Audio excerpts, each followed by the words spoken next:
Hi, I'm Betsy Barbieux, and this is CAM Matters. Come join us today as we talk about why on earth would anyone want to be a board member, and what happens if no one wants to be a board member. Come join us. Welcome to CAM Matters, Condos, Co-ops, HOAs, and beyond. Betsy Barbieux is an informational leader in Florida on community association living, rights, and obligations.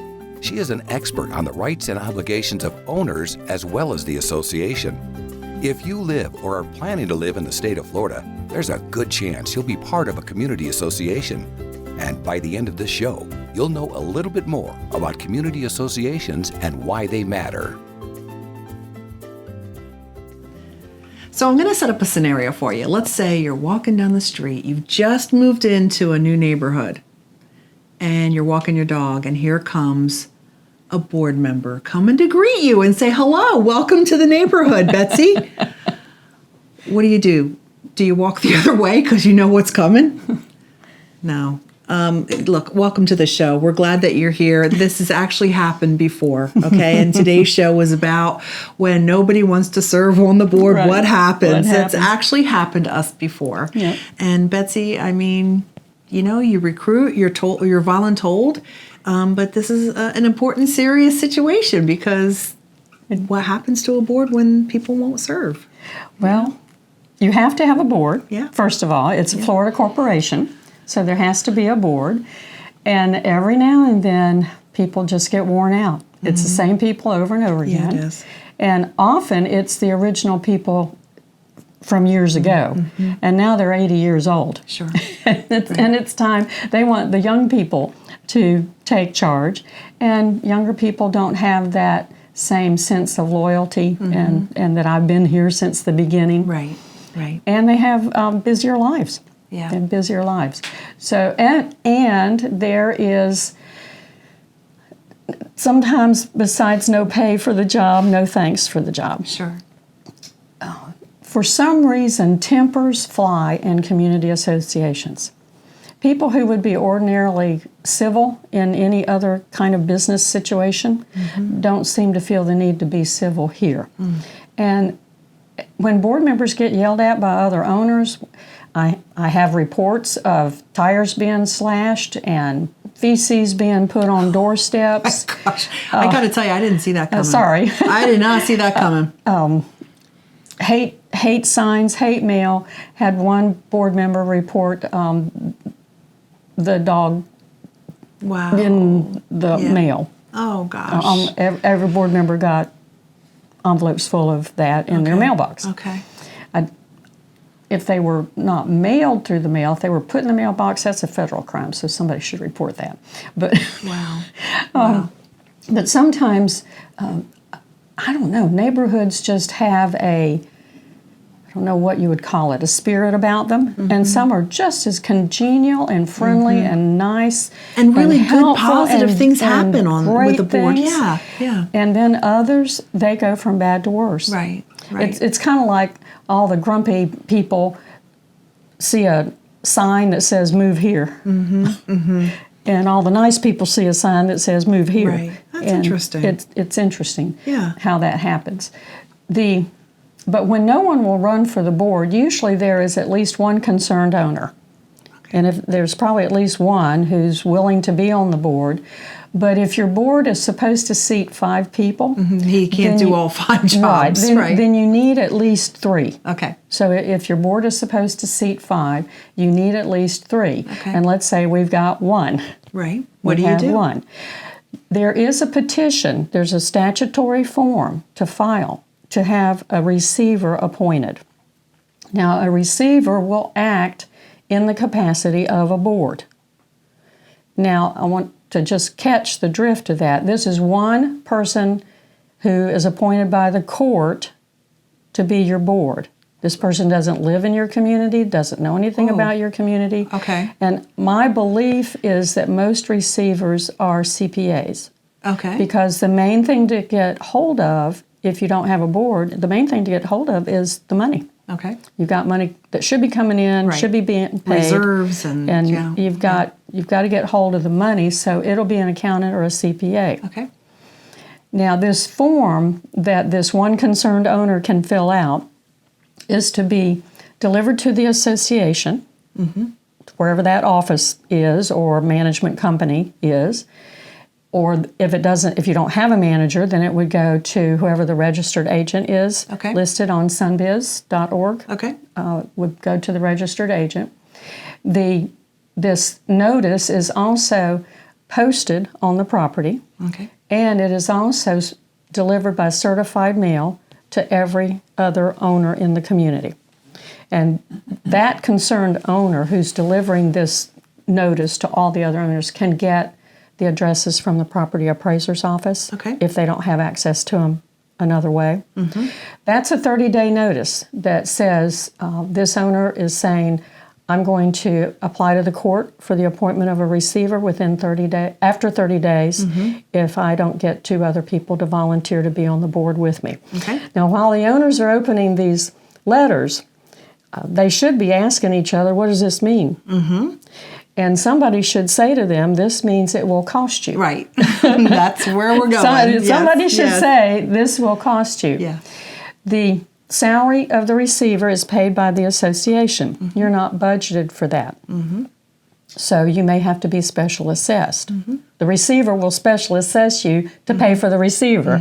That's good inspiration to maybe step up. And if you don't have a manager, I'm pretty sure the receiver is not going to make visits to your property and check vendors and do violations and do the other things that managers do periodically on your property. So I believe your receiver is going to hire a manager.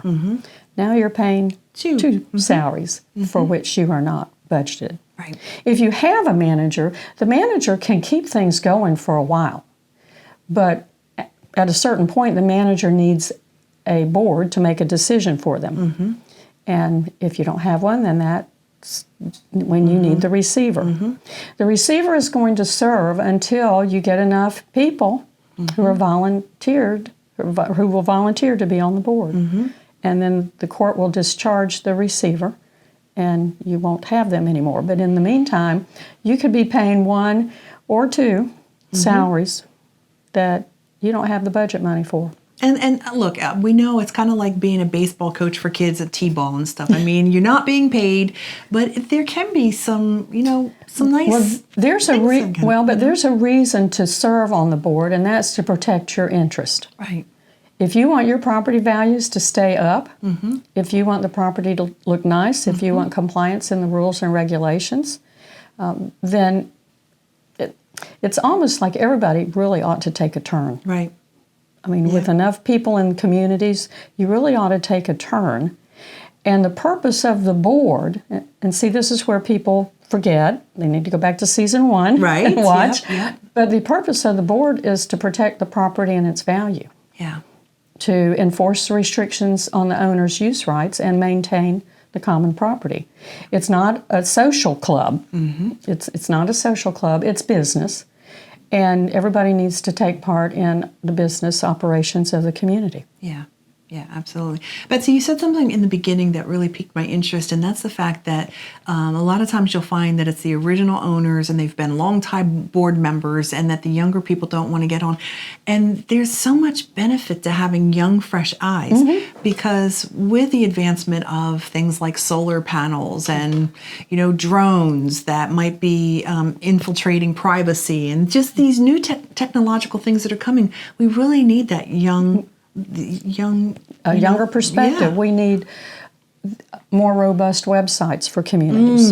Great idea. We need the statutes allow electronic voting for most things, but we're not there yet. And we need younger people to show the way, maybe. Absolutely. For things like that. I think you make a great point. Let's take a break and we'll be right back to continue this discussion about what happens when people don't volunteer to be on the board. Are you ready for a new career?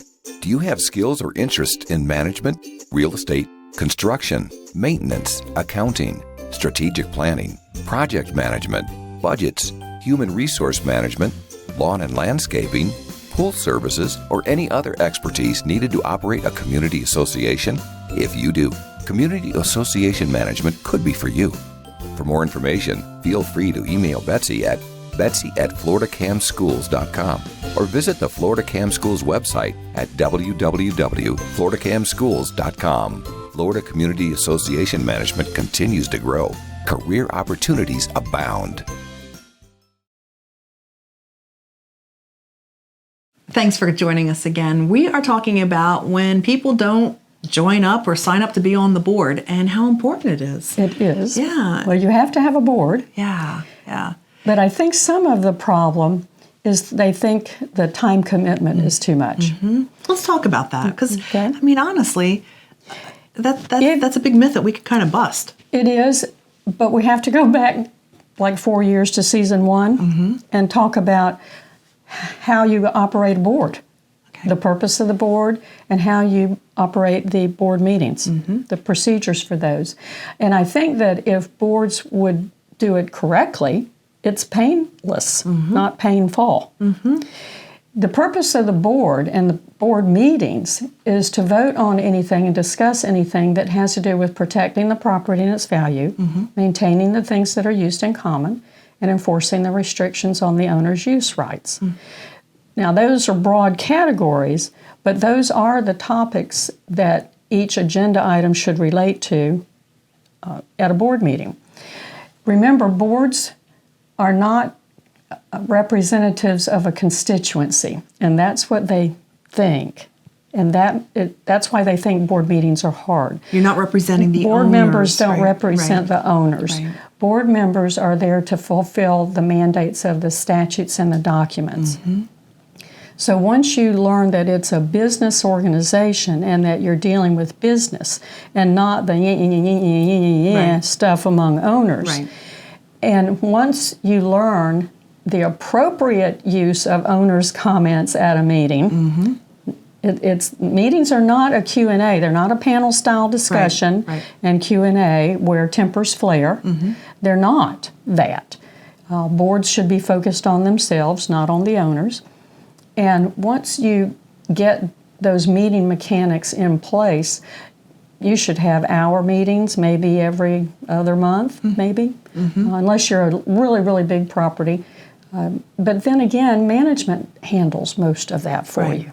Right. So there are things that I think boards don't really need to meet and talk about because management should have taken care of it. You know, really being on the board creates such a beautiful sense of community, and there's so much good that you can do in getting to know people. I think by being on the board, you're not just driving into your garage every night and, you know, putting it down. You're getting to know people, and it makes your life much richer, you know, and there's not the commitment that you talked about that if you're doing it right, If you're there doing has it to be, right, if you're conducting the board meetings correctly, the time commitment should not be as much as you think. Now, there is some time commitment, Right. but it should not be 24 hours a day.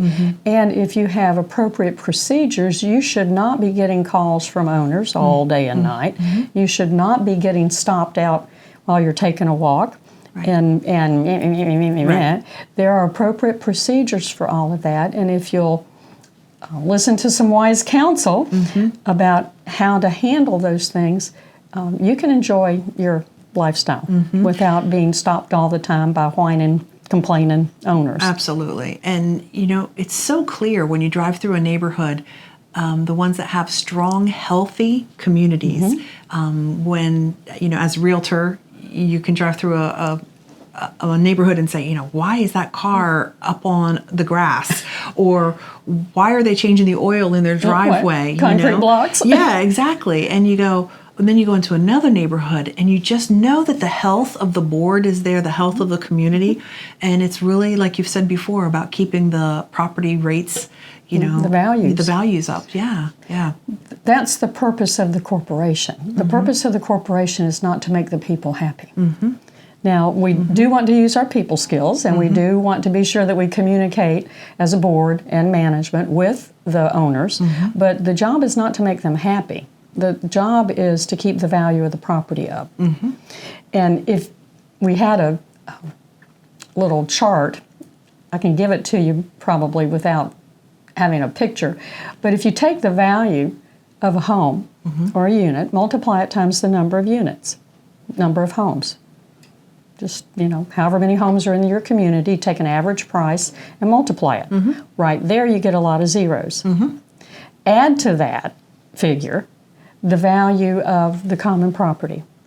Add to that the amount of the budget. Add to that the reserves, and you have a multi-gazillion dollar corporation. Right. And that's what you're managing, is that value. Yeah. It's important. It needs to be taken seriously. It does. Yeah. It does not have to be the worst part of your day. Right. And there is a kind of a sense of everybody should take a turn. Yeah. And if you don't have a board, you will have some person that you don't know who is a receiver who will be being paid their fee to be your board. What kind of costs are we talking about? I don't know. Okay. But if I were to think of an hourly rate of a CPA. And that could be several hours a month. Oh, I would think. Yeah. Yes, I would think so. Yeah. Yes. Nobody likes any Yes. kind of increase, any Yes. kind of assessment. And the thing is, you're not going to be budgeted for that, so you'll have to Yeah. have a special assessment, I'm sure. Yeah. Yeah. Well, your advice would be to not Step just up. not just have a good healthy board, but rotate. Yeah. It does help to rotate, but boy, when I get good board members, I don't want to let them go. Yeah. I mean, from a management point of view, I've got some I just love to death, and I would just die if they left. So, Betsy, I guess as we're kind of wrapping this up, if somebody's thinking, I've thought about being a board member, I don't know anything about that. I'm not qualified.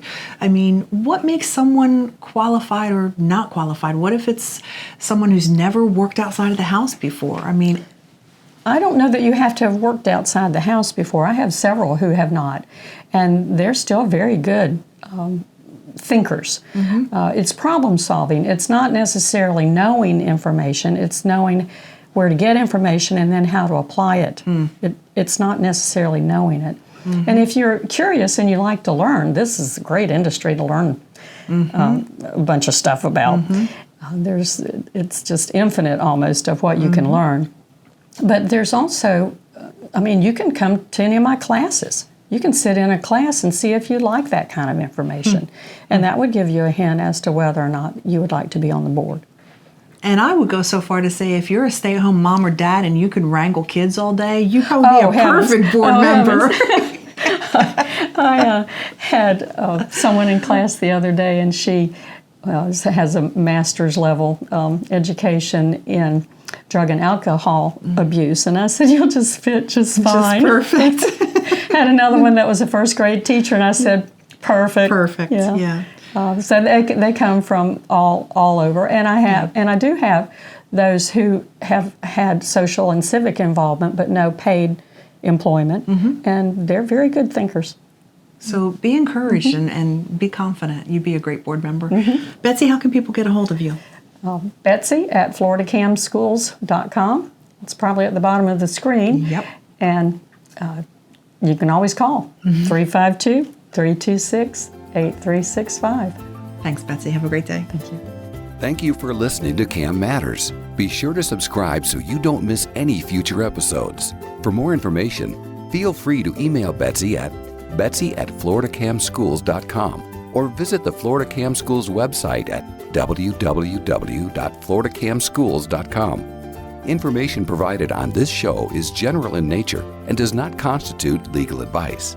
Please contact a licensed attorney for your specific situation.